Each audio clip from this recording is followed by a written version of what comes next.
Comment un examen gynécologique se passe en Corée. Petite introduction de pourquoi j'y suis allée. Je suis déjà allée qu'une seule fois au gynéco en France pour les 25 ans. Je suis allée du coup une fois en Corée. Ma pilule, elle faisait n'importe quoi, ce qui déréglait toutes mes hormones. Donc je suis en pilule continue parce que j'ai l'endométriose, donc je suis obligée pour régler tout ça et ne pas avoir mes règles. Moi c'était n'importe quoi, j'avais trop mal au ventre. Donc mon mari il m'a dit bon bah on va aller au gynéco quoi. Du coup il m'emmène au gynéco. C'est souvent dans des buildings d'ailleurs. C'était le même building que ma salle de sport. C'était genre 2 étages en dessous. On arrive sans rendez-vous, sans rien. Donc lui il explique parce que bah c'est en coréen et c'est plus facile. On attend 10 minutes max dans la salle d'attente. Il y avait une grande télé, c'est genre des canapés et tout. Il nous appelle, on va dans le bureau du coup de la gynécologue. En fait il y a que l'espace bureau et l'espace où en gros on fait la consultation, il est fermé par un rideau. Il s'est ouvert de 2 portes, genre elle peut passer elle derrière son bureau, moi je peux passer de l'autre côté sans qu'on passe sur le même côté. Enfin bref. Du coup mon mari il me dit de faire tous les tests parce que lui ça lui fait peur et tout, sachant que en France on m'avait prescrit une échographie pelvienne du coup ça faisait genre peut-être 3 ans et je l'avais jamais faite parce que déjà ça prend trop de temps d'avoir le rendez-vous et j'avoue j'avais un peu peur.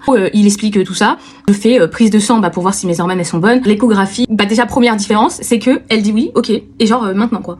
Y a pas d'attente, y a rien. Genre elle ouvre le rideau et là c'est la pièce. Donc la pièce elle est très sombre. T'as une genre de petite cabine d'essayage. On te dit d'enlever du coup tes vêtements. T'as des lingettes intimes pour te nettoyer. T'es dans ta petite pièce et t'as des shorts à disposition et ils sont ouvertes sur la partie intime avec un t-shirt qui est long. Quand t'es debout en fait on voit pas tes parties intimes, genre c'est caché. Du coup t'es pas genre toute nue et tu t'installes sur la chaise quoi. Comme un short long un peu genre je dirais un Bermuda. Je sais pas comment ça se passe à la base du coup une échographie pelvienne parce que c'est la première fois que je la faisais. Mais du coup quand elle a introduit la caméra, donc c'est que 2 femmes. Donc il y a son assistante et la femme du coup la gynéco. Mais du coup il y a un grand écran où moi je peux voir aussi, mais elle a un autre écran derrière où elle peut voir. On retourne dans son bureau. Et elle me dit de passer faire les prises de sang. Donc je sors du bureau, il y a une autre pièce là-bas, c'est une autre personne et elle me fait les prises de sang en 2 secondes quoi. Du coup, elle me dit elle va avoir les résultats et tout ça plus tard et elle nous rappellerait quand c'est bon. Parce que du coup 3-4 jours après, mon mari reçoit un message comme quoi les analyses sont reçues. Elle nous montre les analyses et d'ailleurs petite story time du coup, mais elle nous faisait flipper. Elle nous montre les photos en gros des de l'échographie pelvienne et elle avait entouré plein de trucs, il y avait des croix, des machins et tout. Et en gros, elle montrait du doigt et elle faisait vous voyez ici sur l'ovaire, c'est bien. Vous voyez ici, là ici, et elle mettait un temps de pause et nous on était là, oui, genre qui est entouré là avec la croix rouge, oui c'est bien, ça veut dire qu'il y a rien. Et genre nous on était genre en panique, genre vraiment on se tenait la main, on avait trop peur, on disait mais elle est folle, faut pas faire des trucs comme ça.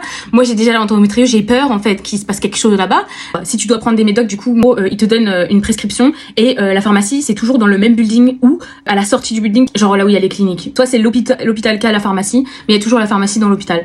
Voilà, tout ce qui change, en gros, c'est que ça va super vite. Ils sont très doux. Alors, je suis tombée encore une fois sur des personnes qui étaient bien, mais la première fois, j'ai été traumatisée. Il m'a fait trop mal. Ils sont vraiment, c'est dans le noir, c'est intimisé. Je sais pas comment ça se passe dans le gynéco, mais moi, la seule fois en France, vraiment, j'ai dû me déshabiller. Puis après, j'étais genre sans pantalon, quoi.